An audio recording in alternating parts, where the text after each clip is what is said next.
kung paano nagsimula ang coronavirus. Sinundan ko ito at nakita ko ang website kung saan ito original na naipost. Hindi po ito galing sa aking kuro-kuro o opinyon, ngunit mula sa isa umanong nakakaalam ng nangyari bago pa kumalat ang virus. Ilalagay ko rin ang link ng website kung saan ko nabasa ang pangyayaring ito. Simulan natin ang kwento.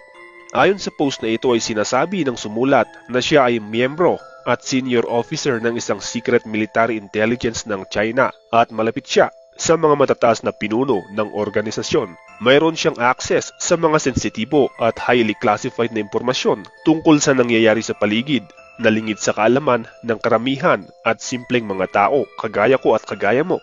Kasama na rin dito ang kanyang access sa mga advanced na kagamitang tanging ang mga napiling tao lang ang makakagamit. Ayon sa kanyang sulat, gusto umano ng committee ng China Communist Party na mapasailalim ang Hong Kong sa kanilang kontrol, ngunit tumatanggi ang mga mamamayan doon, kaya sila nag-alsa at nag-rally noong nakaraang taon. Malaki itong sagabal para sa adhikain ng kanilang bansa. Dahil dito ay naisipan nilang gumawa ng special weapon in the form of spray na kanilang ikakalat sa hangin para malanghap ng mga taong nagrarally sa Hong Kong. Ito ay isang klase ng biological weapon para sa malawakang target. Ang eksperimentong ito ay hindi lingid sa kaalaman ng Amerika. Idinagdag pa niya na ang Amerika at China ay hindi magkalaban gaya ng iniisip ng mga simpleng mamamayan dahil ang totoo daw ay may kooperasyon ng mga bansang ito para kontrolin ang pag-usbong ng iba pang bansa na maaaring maging superpower din. Ang binalak nila ay gumawa ng armas na kayang baguhin ang emosyon ng mga tao at kung maaari ay pabagalin ito ang kakayang mag-isip ng isang tao. In short, ang objective nila ay gawing bobo ang mga tao sa Hong Kong para madali nilang makontrol. Ayon sa kanya, ay una nilang tinipon ang maraming bilang ng mga bilanggo na tinawag niyang Islamic radicals at inilagay nila ang mga ito sa mga training camps sa Xinjiang province kung saan dito ay walang gaanong mga taong nakakapunta. Walang kamalay-malay ang mga bilanggong ito na ginagawa pala silang test subjects sa isang eksperimento dahil ina-expose nila ang mga ito sa isang walang amoy at hindi nakikitang experimental agents. Ang mga alpha chemical agents na ito ay may kakayahang baguhin ang natural na pagkakagawa ng katawan ng tao o hayop. Una ay binibigyan nila ng alpha chemical agent ang mga test subjects at pagkatapos ay inililipat nila sa isang special military facility sa Wuhan at saka naman ibinibigay ang pangalawang beta chemical agent. Maliban sa mga taong nanggaling sa bilangguan ay pinipili nila ang mga taong sa tingin nila ay hindi na mapapakinabangan ng kanilang gobyerno o ang mga taong tumutuligsa sa kanilang mga adhikain at ang mga ito ang kanilang pinag-eeksperimentuhan. Mapa human rights lawyer, Kristiyano, Islam, mga bakla, mga matatalino, mga dayuhan o mga aktivista at iba pang taong sa tingin nila ay walang silbi. Iniipon nilang mga taong ito sa isang testing facility at dito nila isinasakatuparan ang kanilang eksperimento. Noong una ay maganda ang resulta dahil bumaba ang talino o naging bobo at nawalan ng kapasidad ang mga taong ito na mag-isip ng naaayon sa pag-iisip ng normal na tao. Ito ay magandang balita para sa kanila dahil maaari nila itong gamitin laban sa mga aktivista na nagrarally sa Hong Kong. Ngunit nang lumaon ay unti-unting lumabas ang iba pang side effects ng mga chemical na kanilang ginamit sa mga test subjects. Pagkatapos ng isang linggo ay nakitaan ng kakaibang mga galaw ang mga test subjects. Naobserbahan nilang naghahalucinate ang mga test subjects na hindi nila nalalaman ang pagkakaiba ng totoo at imahinasyon. Naging malala ang kalagayan ng mga taong ito at dumating nga sa punto na lumalabas na ang dugo sa mga mata at tenga at bunganga ng mga test subjects na ito. Ang malala pa dito ay sinabi niyang natutunaw ang kalamnan ng mga taong ito. Ang mga taong na-expose sa mga alpha at beta chemicals na ito ay hindi nagtatagal ng 5 araw dahil nga sa pagkasira ng kanilang mga internal organ. Dahil sa palpak na resulta ng eksperimento ay naisip nilang walang silbi ang mga chemical agent na ito dahil masyadong delikado. Gusto daw nilang kontrolin lang ang mga tao sa Hong Kong at hindi patayin. Dahil nga hindi ito lihim sa Amerika ay nagka-interes sila sa chemical agent na ito. Ginusto nilang kumuha ng sample para daw sila mismo ang gumawa ng sarili nilang eksperimento.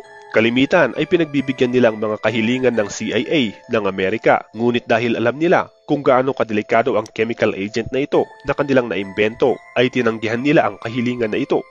Dahil dito ay nag-isip ang Amerika na may hawak ang China na isang napakadelikadong armas, kaya mas lalo silang nagka-interes. Nagalok sila ng malaking halaga ng pera sa isa sa mga mananaliksik ng chemical agent na ito, kapalit ng pagbibigay nito ng sample ng agent sa Amerika. Pumayag naman ang mananaliksik at ibinenta ang chemical agent sample. Natunugan naman ito ng intelligence group ng China at naabutan nila ang saktong pagbibigay o pagpapalitan ng pera at ng chemical agent. Nagkaroon daw ng shootout at may mga taong namatay, ngunit sa huli ay nakatakas ang nag-traitor nilang kasama. Ang malala pa nito ay nabasag ang vial na kinalalagyan ng chemical agent na ito at tumilapon sa lupa. Idinagdag pa niya na ang shootout na ito ay naganap sa Wuhan, China sa wild animal market kung saan naunang naiulat sa balita na pinagmulan ng coronavirus, na sinasabi naman ng ating bida na hindi raw talagang nangyari dahil ito ay isang cover-up lamang. Well, sa puntong ito ay sinabi ng ating bida na maaaring isipin daw natin na hindi totoo o kaya ay gawa-gawa lang ang kwentong ito. Marahil daw ay may nag-iisip na kung totoo ang ating bida ay bakit niya ito ipinopost sa internet. Ang ating bida ay hindi raw fans ng mga bansa sa kanluran at mahal daw niya ang kanyang motherland at loyal siya sa Communist Party ng China dahil milyon-milyon ng kaibigan niyang natulungan ng kanilang bansa. Ngunit sinabi rin niyang tao lang siya at higit sa lahat ay mayroon din siyang asawa at anak.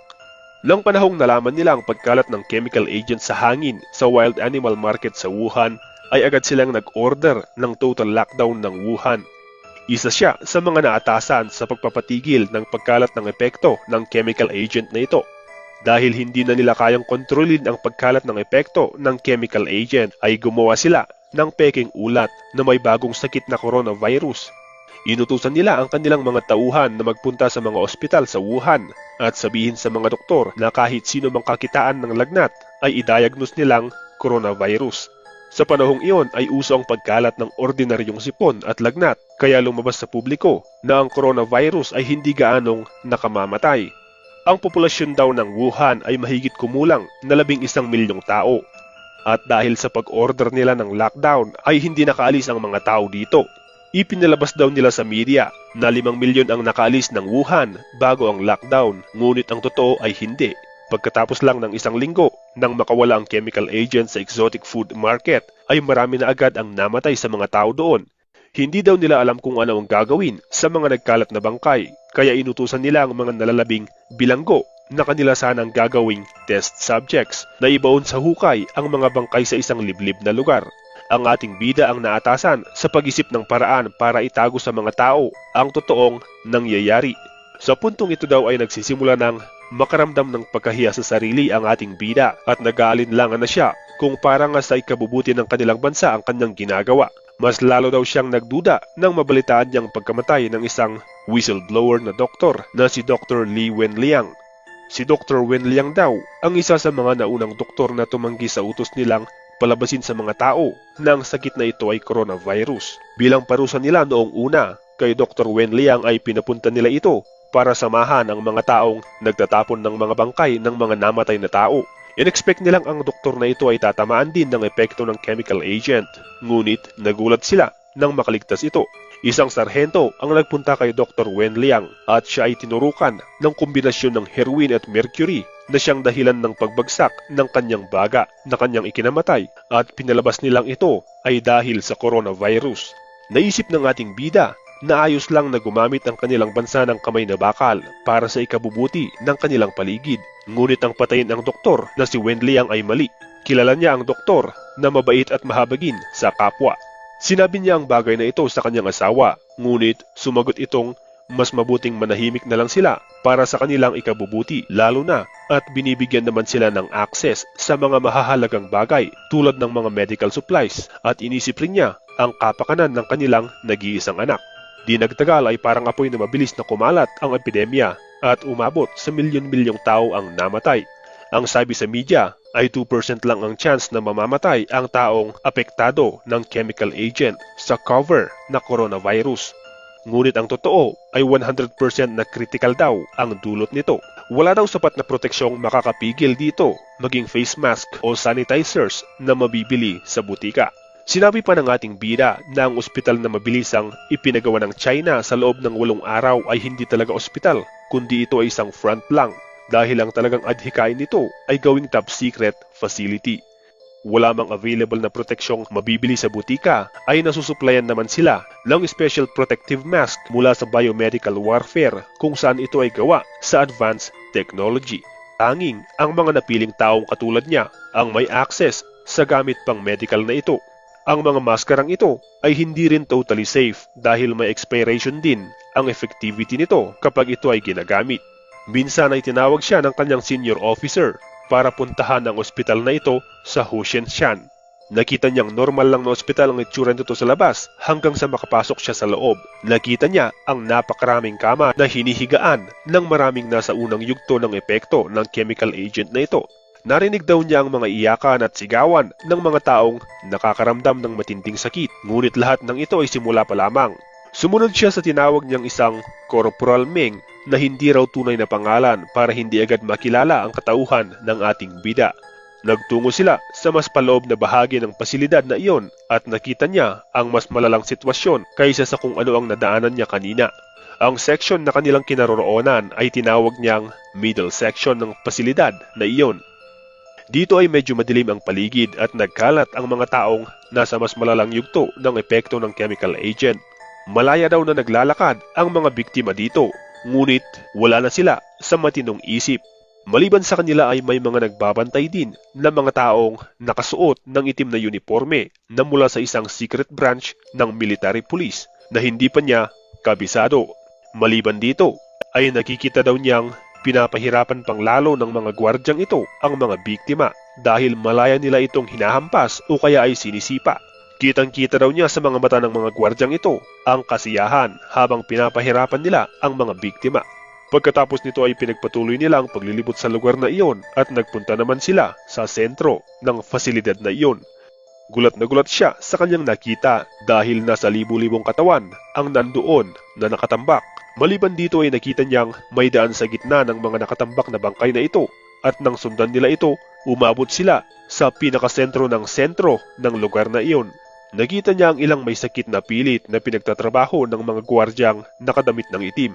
Binubuhat at kinakaladkad ng mga ito ang mga nagkalat na bangkay patungo sa pinakagitnang bahagi kung saan naroon ang isang malawak na apoy.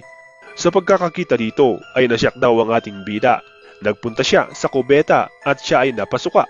Paglabas niya ng pinto ay nakita niyang nakatayo si Corporal Meng. Ganun pa rin daw ang ekspresyon ng mukha nito na parang walang emosyon. Ngunit nakita niya sa kanyang mata ang pang-aalipusta. Pagkatapos nito ay umuwi na siya. Pag-uwi niya ay nabasa niya ang kanyang mga mensahe at ang mga update kung ano ang mga hakbang ng kanilang grupo. Nakita niyang naglaan na ang kanilang gobyerno ng pondo para sa gagawing marami pang pasilidad sa iba't ibang dako ng kanilang bansa na katulad ng nasa Hushenshan. Ang epekto ng chemical agent ay nagkalat na sa mundo.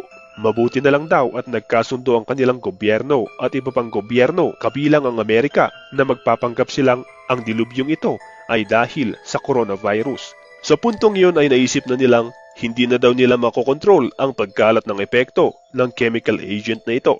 Marami pa siyang sinabi, tulad ng ang kanilang pinuno at ang lahat ng mga taong may matataas na posisyon na kasali sa kanilang samahan ay nakatago na sa isang ligtas at sikretong lugar. At tanging mga doble o mga taong kamukha ng kanilang pinuno ang nakikita ng mga tao na nagpapanggap bilang presidente. Para sa panghuli ay sinabi ng ating bida, ang dahilan kaya niya ibinutaktak ang mga lihim na ito ay dahil tao lang siya. Isa pa ay wala na daw silbi ang buhay niya dahil ang kaisa-isa niyang anak ay hindi rin nakaligtas sa epektong dulot ng chemical agent na ito. Totoo daw na sinuplayan sila ng special protective mask, ngunit ang mga ibinigay pala sa kanilang anak ay ang mga nagamit na at nag-expire ng protective mask. At dito nga nagtatapos ang isinulat ng kung sino mang taong sumulat nito. Ngayong napakinggan mo ito kaibigan, ano ang masasabi mo? Maaaring ito ay totoo at maaari ding hindi. Sa puntong ito ay tatanungin kita kung ano ang iyong reaksyon o masasabi. tungkol sa sulat o sa kwentong ito.